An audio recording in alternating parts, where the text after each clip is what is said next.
जी आयां नूं प्यारे विद्यार्थियों 10th क्लास दी इंग्लिश दी book English main course book उसका lesson number 5 some glimpses of ancient Indian thought and practices। इस ਲੈਸਨ ਦੇ ਕੁਐਸਚਨਸ ਆਨਸਰਸ ਪਾਰਟ 1 ਇਸ ਵੀਡੀਓ ਵਿੱਚ ਕਰਨ ਜਾ ਰਹੇ ਹਾਂ। ਸੋ ਤੁਸੀਂ ਬੜੇ ਧਿਆਨ ਦੇ ਨਾਲ ਵੀਡੀਓ ਨੂੰ ਸੁਣੋ ਅਤੇ ਸਾਰੇ ਆਨਸਰਸ ਨੂੰ ਆਪਣੀ ਨੋਟਬੁੱਕ ਵਿੱਚ ਉਤਾਰ ਲਓ ਤੇ ਮਗਰੋਂ ਦੀ ਇਹਨਾਂ ਨੂੰ ਯਾਦ ਕਰਕੇ ਬਿਨਾਂ ਦੇਖੇ ਆਪ ਲਿਖਣ ਦਾ ਅਭਿਆਸ ਜ਼ਰੂਰ ਕਰੋ। इसी चैनल के उत्ते 10th क्लास ਨਾਲ ਜੁੜੀਆਂ ਹੋਰ ਪਲੇਲਿਸਟਾਂ ਵੀ ਹਨ, ਜਿਵੇਂ ਕਿ 10th English grammar, 10th science, 10th math notes. So ਤੁਸੀਂ ਉਹਨਾਂ ਵੀਡੀਓਜ਼ ਨੂੰ ਵੀ ਉਹਨਾਂ ਪਲੇਲਿਸਟਾਂ ਤੇ ਜਾ ਕੇ ਦੇਖ ਸਕਦੇ ਹੋ। ਸੋ ਆਓ ਸ਼ੁਰੂ ਕਰੀਏ। ਸੋ ਪਾਰਟ 1 ਕਹਿੰਦਾ ਆਨਸਰ ਦੀ ਫੋਲੋਇੰਗ ਕੁਐਸਚਨਸ, ਅਰਥਾਤ ਹੇਠ ਲਿਖੇ ਸਵਾਲਾਂ ਦਾ ਜਵਾਬ ਦੇਵੋ। ਵਟ ਕਾਜ਼ ਡਿਸਪੀਰੇਸ਼ਨ ਟੂ ਦੀ ਗॉड्स, ਅਰਥਾਤ ਜਿਹੜੇ ਦੇਵਤੇ ਸੀ ਉਹਨਾਂ ਦੀ ਜਿਹੜੀ ਨਿਰਾਸ਼ਾ ਸੀ, ਬੇਚੈਨੀ ਸੀ, ਉਹਦਾ ਕੀ ਕਾਰਨ ਸੀ। ਡਿਸਪਰੇਸ਼ਨ ਹੁੰਦਾ ਮਤਲਬ ਕਿ ਮਜਬੂਰੀ, ਨਿਰਾਸ਼ਾ। ਸੋ ਇਹਨੂੰ ਮੈਂ ਦੋ ਢੰਗ ਨਾਲ ਲਿਖਿਆ, ਸਿਰਫ ਇੱਕ ਸ਼ਬਦਾਂ ਦਾ ਹੀ ਫਰਕ ਹੈ ਥੋੜਾ ਜਿਹਾ, ਤੇ ਤੁਸੀਂ ਕੋਈ ਵੀ ਆਨਸਰ ਦੋਨਾਂ ਚੋਂ ਚੂਜ਼ ਕਰ ਸਕਦੇ ਹੋ। ਕਹਿੰਦੇ ਵੰਸ during a fight between the ਡੀਮਨਸ and the God's. ਡੀਮਨਸ ਹੁੰਦੇ ਨੇ ਦੈਂਤ, ਗॉड्स ਹੁੰਦੇ ਨੇ ਦੇਵਤੇ। ਅਰਥਾਤ ਇੱਕ ਵਾਰੀ during a fight between the ਡੀਮਨਸ and the God's, ਅਰਥਾਤ ਦੇਵਤਿਆਂ ਅਤੇ ਦੈਤਾਂ ਦੇ ਵਿੱਚ ਜਿਹੜੀ ਲੜਾਈ ਹੋ ਰਹੀ ਸੀ ਉਹਦੇ ਦੌਰਾਨ ਦੀ ਡੀਮਨਸ ਸੀਮ ਟੂ ਬੀ ਵਿਨਿੰਗ। ਇਵੇਂ ਜਾਪਿਆ ਕਿ ਜਿਵੇਂ ਦੇਵਤੇ ਜਿਹੜੇ ਡੀਮਨਸ ਹੈਗੇ ਨੇ, ਦੈਂਤ ਹੈਗੇ ਨੇ, ਉਹ ਜਿੱਤਦੇ ਪਏ ਨੇ। It cause ਡਿਸਪਰੇਸ਼ਨ to the God's, ਇਸ ਗੱਲ ਨੇ ਦੇਵਤਿਆਂ ਦੇ ਵਿੱਚ ਨਿਰਾਸ਼ਾ ਪੈਦਾ ਕੀਤੀ। ਔਰ ਅਸੀਂ ਇਹ ਲਿਖ ਸਕਦੇ ਹਾਂ ਸੇਮ ਪੂਰੀ ਚੀਜ਼ ਉਸ ਤਰ੍ਹਾਂ ਹੀ, ਵੰਸ during a fight between the ਡੀਮਨਸ and the God's the demons seem to be having the upper hand। ਇੱਥੇ ਮੈਂ ਲਿਖਿਆ the demons seemed to be winning ਤੇ ਇੱਥੇ ਲਿਖਿਆ the demons seemed to be having the upper hand। upper hand ਦਾ ਮਤਲਬ ਇਹ ਹੈ ਕਿ ਐਡਵਾਂਟੇਜ ਵਿੱਚ, ਅਰਥਾਤ ਉਹਨਾਂ ਦਾ ਪਲੜਾ ਭਾਰੀ ਸੀ। ਇੱਥੇ ਅਸੀਂ ਕਹਿੰਦੇ ਜਿੱਤਦੇ ਪਏ ਸੀ। ਸੋ ਗੱਲ ਇੱਕੋ ਹੀ ਹੈਗੀ ਹੈ, to be winning ਵੀ ਲਿਖ ਸਕਦੇ ਹੋ ਤੇ to be having the upper hand ਵੀ ਲਿਖ ਸਕਦੇ ਹੋ। ਬਾਕੀ ਸਾਰਾ ਆਨਸਰ ਉਸ ਤਰ੍ਹਾਂ ਹੈ। ਜਿਹਨੂੰ to be winning ਸੌਖਾ ਲੱਗਦਾ ਹੈ ਉਹ ਇਹ ਲਿਖ ਲਵੇ, ਜਿਹਨੂੰ to be having the upper hand ਲੱਗਦਾ ਸੌਖਾ ਉਹ ਇਹ ਲਿਖ ਲਵੇ। ਦੋਨੋਂ ਆਨਸਰ ਠੀਕ ਨੇ।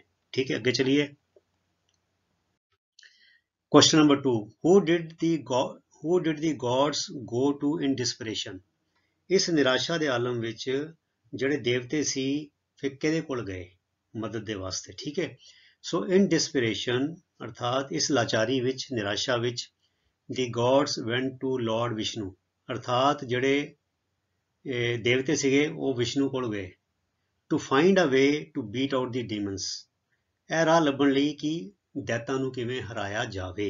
ਟੂ ਬੀਟ ਆਊਟ, ਤੁਸੀਂ ਬੀਟ ਆਊਟ ਦੀ ਜਗ੍ਹਾ ਡਿਫੀਟ ਵੀ ਲਿਖ ਸਕਦੇ ਹੋ। ਤੁਹਾਡੀ ਕਿਤਾਬ ਦੇ ਵਿੱਚ ਜਿਹੜਾ ਸ਼ਬਦ ਵਰਤਿਆ ਵੈਂਕੁਇਸ਼, VANQUISH, ਸੋ ਮੈਂ ਸੌਖਾ ਕਰ ਦਿੱਤਾ ਹੈ। ਵੈਂਕੁਇਸ਼ ਕਿਸੇ ਬੱਚੇ ਨੂੰ ਔਖਾ ਲੱਗ ਸਕਦਾ ਹੈ, ਤੁਸੀਂ ਡਿਫੀਟ ਵੀ ਲਿਖ ਸਕਦੇ ਹੋ DEFEAT, ਤੇ ਤੁਸੀਂ ਬੀਟ ਆਊਟ ਵੀ ਲਿਖ ਸਕਦੇ ਹੋ। ਠੀਕ ਹੈ, so to find a way to beat out the demons, ਉਹ ਇਸ ਕਰਕੇ ਲਾਰਡ ਵਿਸ਼ਨੂੰ ਕੋਲ ਗਏ ਕਿ ਤੁਸੀਂ ਸਾਡੀ ਮਦਦ ਕਰੋ, ਦੱਸੋ ਉਹਨਾਂ ਨੂੰ ਕਿਵੇਂ ਹਰਾਈਏ।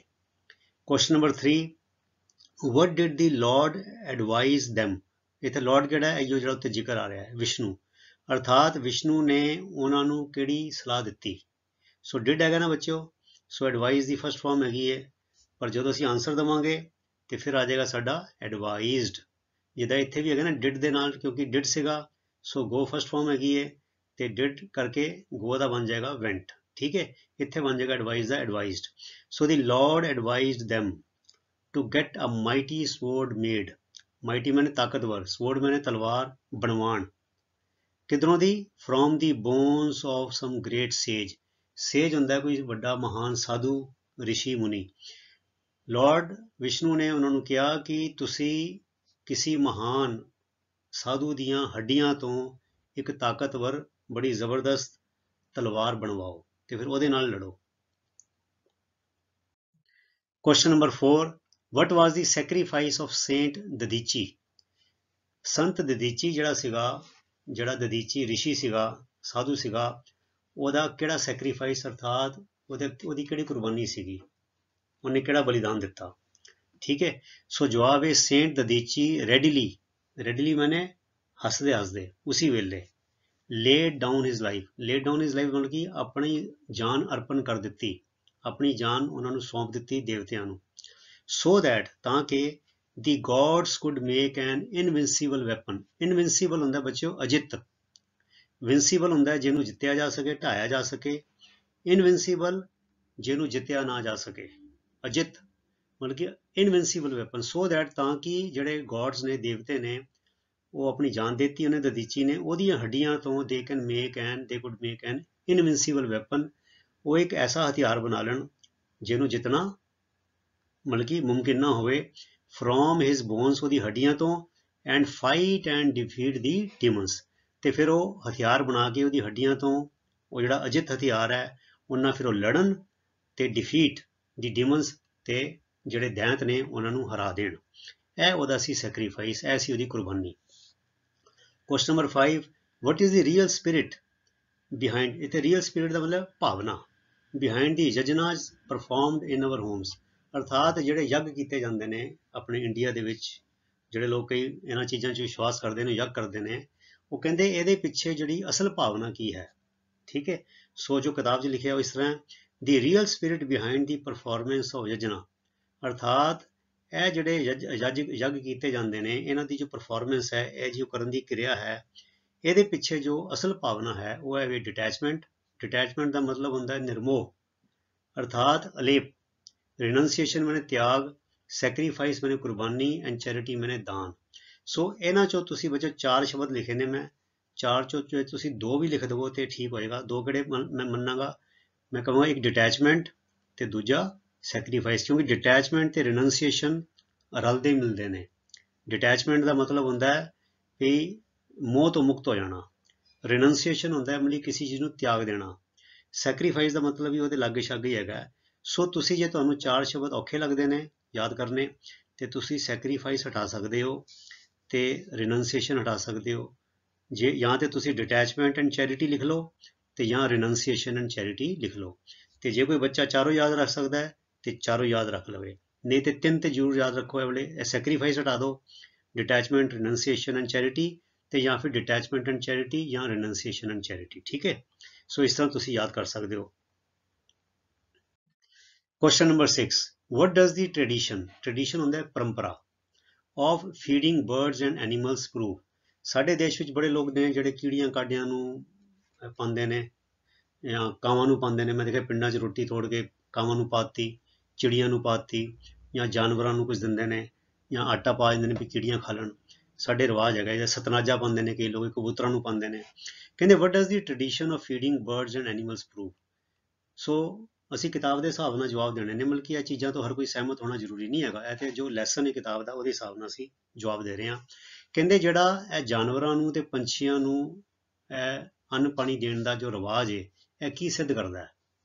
ਸੋ ਜੋ ਕਿਤਾਬ 'ਚ ਲਿਖਿਆ ਹੈ, the tradition of feeding birds and animals proves, ਤੁਸੀਂ ਇਹ ਜੇ ਤੁਹਾਨੂੰ ਇਹ ਇੱਦਾਂ ਵੱਡਾ ਲੱਗਦਾ ਪੂਰਾ, ਇਹ ਚੀਜ਼ ਇੱਥੋਂ ਹੀ ਲਈ ਹੈ, the tradition of feeding birds and animals prove, ਇਹ ਪੂਰੀ ਗੱਲ ਨੂੰ ਅਸੀਂ ਲਿਖ ਸਕਦੇ ਹਾਂ ਇਟ ਪ੍ਰੂਵਸ, ਵੀ ਇਹ ਗੱਲ ਜਿਹੜੀ ਹੈ ਇੱਦਾਂ ਪ੍ਰੂਵ ਕਰਦੀ ਹੈ।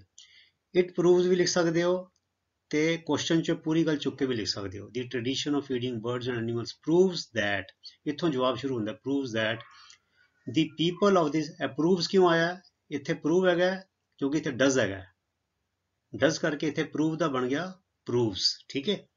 That the people of this country, ਕਿ ਇਸ ਦੇਸ਼ ਦੇ ਲੋਕ ਬਿਲੀਵ, ਵਿਸ਼ਵਾਸ ਕਰਦੇ ਨੇ, ਇਨ ਦੀ ਯੂਨਿਟੀ, ਏਕਾ, ਐਂਡ ਹੋਲੀਨੈਸ, ਪਵਿੱਤਰਤਾ ਆਫ ਲਾਈਫ ਐਵਰੀਵੇਅਰ, ਅਰਥਾਤ ਉਹ ਇਹ ਮੰਨ ਕੇ ਚੱਲਦੇ ਨੇ ਵੀ ਸਾਰੀਆਂ ਜਿਹੜੀਆਂ ਜਾਨਾਂ ਨੇ ਇੱਕੋ ਜਿਹੀਆਂ ਨੇ ਅਤੇ ਪਵਿੱਤਰ ਹਨ ਹਰ ਥਾਂ ਤੇ। ਇਸ ਕਰਕੇ ਉਹ ਪਸ਼ੂ ਪੰਛੀਆਂ ਨੂੰ ਇਹ ਅੰਨ ਦਾਣਾ ਪਾਉਂਦੇ ਨੇ, ਠੀਕ ਹੈ। Question number 7, why did some scholars laugh at Ashtavakra. Ashtavakra ਉਹਦੇ ਰਾਜਾ ਜਨਕ ਦੇ ਵਿੱਚ ਸੀਗਾ, ਇੱਕ ਰਾਜ ਵਿੱਚ ਇੱਕ ਵਿਦਵਾਨ ਸੀ ਬੜਾ ਤਗੜਾ। ਵਕਰਾ ਮੈਨੇ ਹੁੰਦਾ ਬੱਚਿਓ ਜਿਹਨੂੰ ਕਹਿੰਦੇ ਨੇ ਵਿਗਾੜ, ਇਹਦੇ ਸਰੀਰ 5 ਨੁਕਸ ਸੀਗੇ, ਟੇਢਾਪਨ ਸੀਗਾ, ਵਕਰਾ ਮੈਨੇ ਟੇਢਾਪਨ, ਅਸ਼ਟ ਮੈਨੇ 8, ਤੇ ਇਹਦੇ ਸਰੀਰ ਦੇ ਵਿੱਚ 8 ਉਹ ਸੀਗੇ, 8 ਵਿਗਾੜ ਸੀਗੇ, ਮਤਲਬ ਕਿ ਉਹਦੇ ਅੰਗ ਟੇਢੇ ਮੇਢੇ ਸੀਗੇ 8 ਜਗ੍ਹਾ ਤੋਂ, ਤਾਂ ਇਹਦਾ ਨਾਮ ਪਿਆ ਸੀ ਅਸ਼ਟਵਕਰਾ। ਸਕਾਲਰ ਵਿਦਵਾਨ, ਜਦੋਂ ਅਸ਼ਟਵਕਰਾ ਉਹਦੇ ਦਰਬਾਰ ਵਿੱਚ ਆਇਆ ਤੇ ਉੱਥੇ ਜਿਹੜੇ ਪਹਿਲੇ ਵਿਦਵਾਨ ਬੈਠੇ ਹੋਏ ਸੀਗੇ ਉਹ ਬੜਾ ਹੱਸੇ ਉਹਦੇ ਤੇ, ਉਹਦਾ ਰੰਗ ਰੂਪ ਦੇਖ ਕੇ। ਸੋ ਜਵਾਬ ਮਤਲਬ ਕਿ ਸਵਾਲ ਹੈਗਾ, ਉਹਨਾਂ ਕਹਿੰਦੇ why did some scholars laugh at Ashtavakra, ਅਰਥਾਤ ਕੁਝ ਵਿਦਵਾਨ ਅਸ਼ਟਵਕਰਾ ਦੇ ਉੱਤੇ ਕਿਉਂ ਹੱਸੇ। ਸੋ ਜਵਾਬ ਹੈਗਾ ਸਮ ਸਕਾਲਰਸ ਲਾਫਡ डिड हैगा ना बच्चों, इस करके लाफ दा बन जाएगा laughed. Some scholars laughed at Ashtavakra because of his bodily deformations. Body मैंने शरीर ते बॉडीली मैंने शरीरक, डिफॉर्मेशंस मैंने ਜਿਹੜੇ ਵਿਗਾੜ, ਉਹਦੇ ਸਰੀਰ ਦੇ ਜਿਹੜੇ ਵਿਗਾੜ ਸੀ ਉਹਦੇ ਕਰਕੇ, ਐਂਡ ਅਗਲੀ ਲੁਕਸ, ਅਤੇ ਉਹਦਾ ਭੱਦੇ ਜਿਹੜੇ ਉਹਦੇ ਰੰਗ ਰੂਪ ਸੀਗਾ, ਉਹਦੇ ਨੈਣ ਨਕਸ਼ ਬੜੇ ਭੱਦੇ ਸੀਗੇ, ਉਹ ਦੇਖਣ ਨੂੰ ਇੰਨਾ ਸੋਹਣਾ ਸੁਨੱਖਾ ਨਹੀਂ ਸੀਗਾ, ਉਹਦਾ ਸਰੀਰ 'ਚ ਟੇਢਾਪਨ ਵੀ ਸੀਗਾ, ਵਿੰਗ ਸੀਗੇ ਬੜੇ ਸਾਰੇ, ਤੇ ਉਹ ਦੇਖਣ ਨੂੰ ਵੀ ਇੰਨਾ ਸੋਹਣਾ ਸੁਨੱਖਾ ਨਹੀਂ ਸੀਗਾ। ਤੇ ਜਿੱਦਾਂ ਹੀ ਉਹ ਆਇਆ ਤੇ ਉਹ ਵਿਦਵਾਨ ਨੇ ਲੱਗਿਆ ਕਿ ਇਹ ਬੰਦਾ ਭੈੜਾ ਜਿਹਾ ਦੇਖਣ ਨੂੰ ਲੱਗਦਾ, ਇਹ ਵਿਦਵਾਨ ਕਿਵੇਂ ਹੋ ਸਕਦਾ। ਸੋ ਇਸ ਕਰਕੇ ਉਹ ਸਾਰੇ ਉਹਦੇ ਤੇ ਹੱਸੇ। ਅਗਲੀ ਦਾ ਮਤਲਬ ਹੁੰਦਾ ਬੱਚਿਓ ਭੱਦਾ, ਇਹਦਾ ਵਿਰੋਧੀ ਸ਼ਬਦ ਹੈ ਬਿਊਟੀਫੁਲ ਜਾਂ ਹੈਂਡਸਮ। ਹੈਂਡਸਮ ਅਸੀਂ ਸੋਹਣਾ ਕਹਿ ਦਿੰਦੇ ਹਾਂ, ਬਿਊਟੀਫੁਲ ਵੀ ਸੋਹਣਾ ਕਹਿ ਦਿੰਦੇ ਹਾਂ, ਤੇ ਅਗਲੀ ਦਾ ਮਤਲਬ ਹੁੰਦਾ ਕੋਣਾ, ਜੋ ਸੋਹਣਾ ਨਹੀਂ ਹੈਗਾ। ਡਿਫਾਰਮੇਸ਼ਨਸ ਹੁੰਦਾ ਹੈ ਕਿਸੇ ਚੀਜ਼ ਦਾ ਵਿਗੜਿਆ ਹੋਣਾ। ਸੋ ਬੋਡੀਲੀ ਡਿਫਾਰਮੇਸ਼ਨਸ ਅਰਥਾਤ ਉਹਦੇ ਸਰੀਰ ਦੇ ਵਿੱਚ ਵਿਗਾੜ ਸੀਗੇ, ਠੀਕ ਹੈ। So question number 8, how did Ashtavakra react.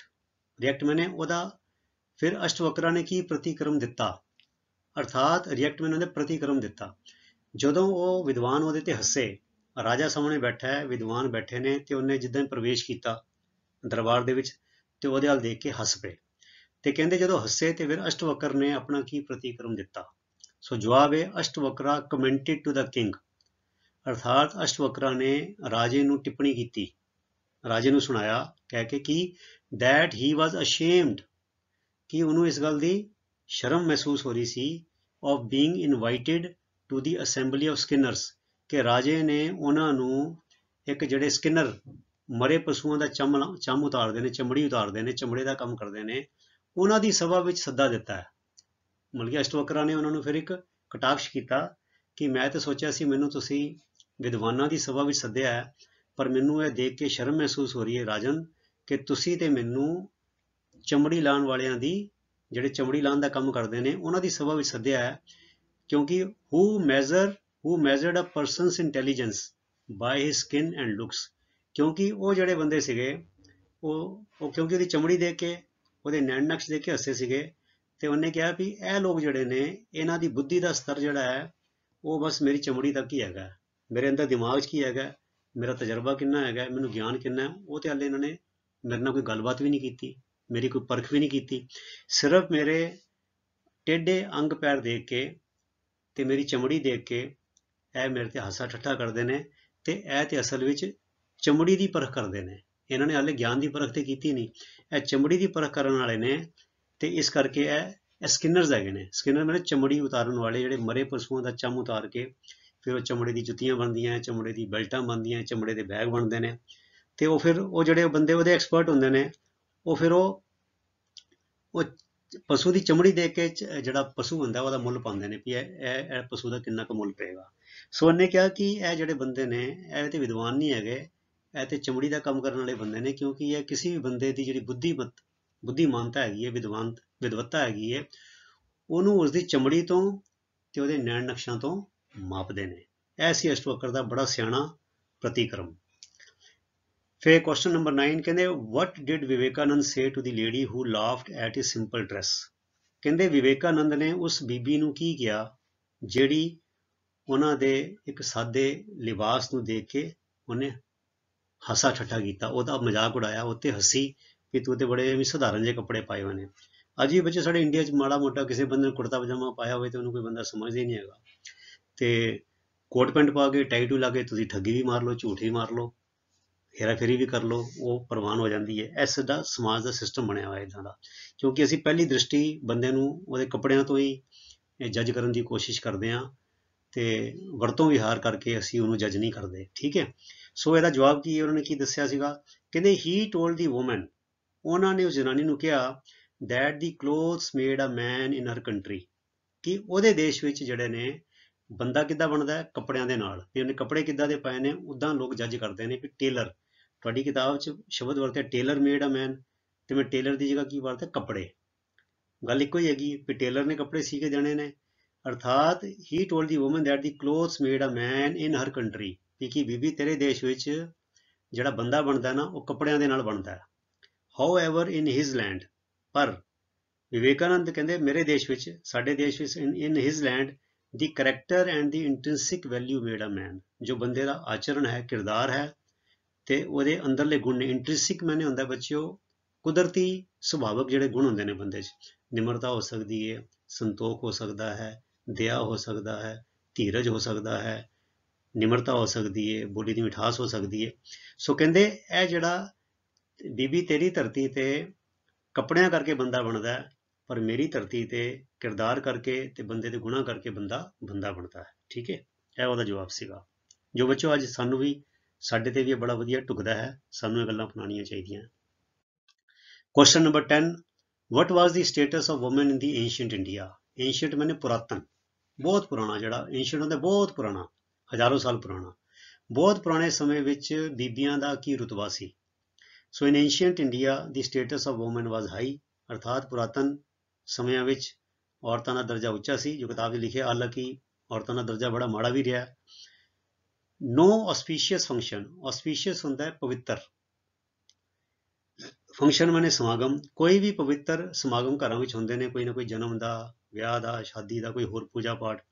Was considered to be complete without their participation, ਅਰਥਾਤ ਔਰਤਾਂ ਦੀ ਹਿੱਸੇਦਾਰੀ ਤੋਂ ਬਿਨਾਂ, ਔਰਤਾਂ ਦੇ ਉਸ ਸਮਾਗਮ 'ਚ ਹਿੱਸਾ ਲਏ ਬਿਨਾਂ, ਉਹਨਾਂ ਦੀ ਸ਼ਮੂਲੀਅਤ ਤੋਂ ਬਿਨਾਂ ਕੋਈ ਵੀ ਮੰਨਿਆ ਪ੍ਰਮੰਨਿਆ ਚੰਗਾ ਫੰਕਸ਼ਨ ਜਿਹੜਾ ਸੀਗਾ, ਜੋ ਪਵਿੱਤਰ ਫੰਕਸ਼ਨ ਸੀਗਾ, ਉਹ ਪੂਰਨ ਹੋਇਆ ਨਹੀਂ ਮੰਨਿਆ ਜਾਂਦਾ ਸੀ ਜਦ ਤੱਕ ਉਹ ਬੀਬੀਆਂ ਦੀ ਉਹ ਸ਼ਮੂਲੀਅਤ ਨਾ ਹੋਵੇ। ਸੋ ਜਿੱਦਾਂ ਕਿਤਾਬ ਲਿਖਿਆ। ਠੀਕ ਹੈ, so question number 11, why did Shivaji ਬੋ ਹਿਜ਼ ਹੈਡ। ਬੋ ਮੈਨੇ ਝੁਕਾਣਾ, ਹੈਡ ਮੈਨੇ ਸਿਰ। ਸ਼ਿਵਾਜੀ ਨੇ ਆਪਣਾ ਸਿਰ ਕਿਉਂ ਝੁਕਾਇਆ। Before the woman who was brought to him as a gift, ਉਸ ਔਰਤ ਦੇ ਸਾਹਮਣੇ ਜਿਹੜੀ ਉਹਦੇ ਫੌਜੀ ਉਹਦੇ ਲਈ ਤੋਹਫੇ ਵਜੋਂ ਲੈ ਕੇ ਆਏ ਸੀ। ਸੋ ਜਵਾਬ ਹੈ, Shivaji bowed his head before the woman as a mark of respect. ਪਹਿਲੀ ਗੱਲ ਤੇ ਉਹਨਾਂ ਨੇ ਆਪਣਾ ਸਿਰ ਉਹਦੇ ਸਾਹਮਣੇ ਇੱਕ ਇੱਜ਼ਤ ਦੇ ਮਾਣ ਦੇ ਪ੍ਰਤੀਕ ਵਜੋਂ ਝੁਕਾਇਆ, ਤੇ ਦੂਜੀ ਗੱਲ and to honour her as a mother, ਅਤੇ ਉਹਨਾਂ ਨੂੰ ਇੱਕ ਮਾਂ ਵਜੋਂ ਸਤਿਕਾਰ ਦੇਣ ਵਾਸਤੇ ਤੇ ਇੱਕ ਇੱਜ਼ਤ ਦੇ ਤੌਰ ਤੇ, ਰਿਸਪੈਕਟ ਦੇ ਤੌਰ ਤੇ ਉਹਨਾਂ ਨੇ ਉਹਨਾਂ ਦੇ ਅੱਗੇ ਸਿਰ ਝੁਕਾਇਆ। ਆਖਰੀ ਦੋ ਕੁਐਸਚਨ ਆ ਗਏ। Question number 12, why according to you, ਕਿਉਂ ਤੁਹਾਡੇ ਹਿਸਾਬ ਨਾਲ were the wars fought in the Mahabharata and Ramayana sacred, ਕਿਉਂ ਤੁਹਾਡੇ ਹਿਸਾਬ ਦੇ ਨਾਲ ਮਹਾਭਾਰਤ ਅਤੇ ਰਾਮਾਇਣ ਦੇ ਜਿਹੜੀ ਜੰਗਾਂ ਹੋਈਆਂ, ਰਾਮ ਦੀ ਰਾਵਣ ਨਾਲ ਹੋਈ, ਕੌਰਵਾਂ ਦੀ ਪਾਂਡਵਾਂ ਨਾਲ ਹੋਈ, ਕਹਿੰਦੇ ਉਹ ਪਵਿੱਤਰ ਜੰਗਾਂ ਕਿਉਂ ਸੀਗੀਆਂ। ਸੋ ਜਵਾਬ ਹੈ, ਜੋ ਕਿਤਾਬ ਦੇ ਹਿਸਾਬ ਨਾਲ ਅਸੀਂ ਸਾਰੇ ਕੰਪਰੀਹੈਂਸ਼ਨ ਕੁਐਸਚਨਸ ਹੈਗੇ ਨੇ। ਕੰਪਰੀਹੈਂਸ਼ਨ ਦਾ ਮਤਲਬ ਹੁੰਦਾ ਜੋ ਲੈਸਨ ਤੁਸੀਂ ਪੜ੍ਹਿਆ, ਜੋ ਲੈਸਨ ਵਿੱਚ ਲਿਖਾਰੀ ਨੇ ਗੱਲ ਲਿਖੀ ਹੈ, ਉਹਦੇ ਹਿਸਾਬ ਦੇ ਨਾਲ ਅਸੀਂ ਜਵਾਬ ਦੇਣੇ ਨੇ। ਸੋ ਦੀ ਵਾਰਸ ਆਫ ਮਹਾਭਾਰਤਾ ਐਂਡ ਰਾਮਾਇਣਾ ਵਰ ਸੈਕਰਡ, ਅਰਥਾਤ ਮਹਾਭਾਰਤ ਅਤੇ ਰਾਮਾਇਣਾ ਦੇ ਜੰਗ ਪਵਿੱਤਰ ਸਨ। Because they were fought for defending ਮੈਨੇ ਰੱਖਿਆ ਕਰਨੀ, and upholding ਉਹਨੂੰ ਮਤਲਬ ਕਿ ਬਰਕਰਾਰ ਰੱਖਣਾ, the honor of motherhood, ਅਰਥਾਤ ਜੋ ਮਮਤਵ ਹੈ, ਜੋ ਮਾਂ ਦਾ ਮਾਂ ਸ਼ਕਤੀ ਹੈ, ਜੋ ਮਾਂ ਦੀ ਸ਼ਕਤੀ ਜੋ ਮੰਨੀ ਗਈ ਹੈ, ਮਤਲਬ ਕਿ ਮਾਂ ਦਾ ਜੋ ਰੂਪ ਹੈ, ਉਸਦੀ ਜੋ ਮਾਣ ਸਤਿਕਾਰ ਨੂੰ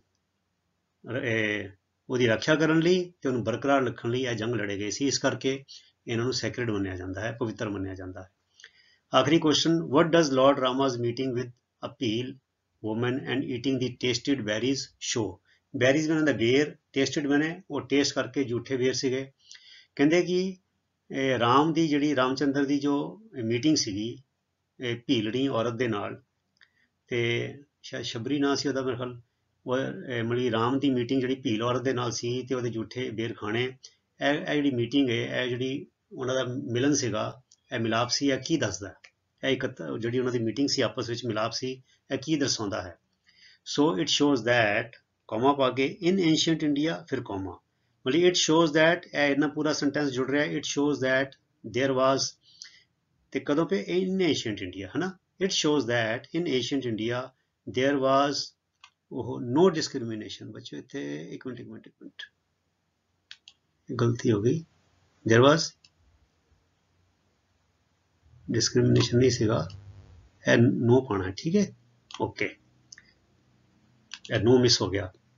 it shows that in ancient India there was no, no लिख लेना, no, there was no discrimination. Discrimination का मतलब होता है वितकरा।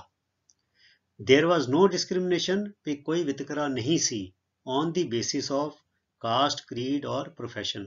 अर्थात जात पात के आधार ते तुहाडे विचार या जो तुहाडे अपने तुहाडे क्रीड मैंने हुंदा है भी एक तुसी किहड़े रस्ते तो अपनाया होया जो तुसी तुहाडे विचार ने और प्रोफैशन जिहड़ा तुहाडा किता है किरत के आधार ते तुहाडी जात के आधार ते तुहाडे विचारां के आधार ते कोई उत्थे पुराने जमाने विच वितकरा नहीं सी। सो ऐसी प्यारे विद्यार्थियों तुहाडा लैसन नंबर 5 ਉਹਦੇ ਕੰਪਰੀਹੈਂਸ਼ਨ ਕੁਐਸਚਨਸ ਪਾਰਟ 1। ਸੋ ਤੁਸੀਂ ਇਸੇ ਤਰ੍ਹਾਂ ਨੇਮ ਨਾਲ ਉਤਸ਼ਾਹ ਨਾਲ ਆਪਣੀ ਪੜ੍ਹਾਈ ਕਰੀ ਚਲੋ ਤੇ ਅਗਲੇ ਵੀਡੀਓ ਤੱਕ ਲਈ ਗੁੱਡ ਬਾਏ। ਤੁਹਾਡਾ ਸਾਰਿਆਂ ਦਾ ਬਹੁਤ ਬਹੁਤ ਧੰਨਵਾਦ। ਰੱਬ ਰੱਖਾ। Thank you very much.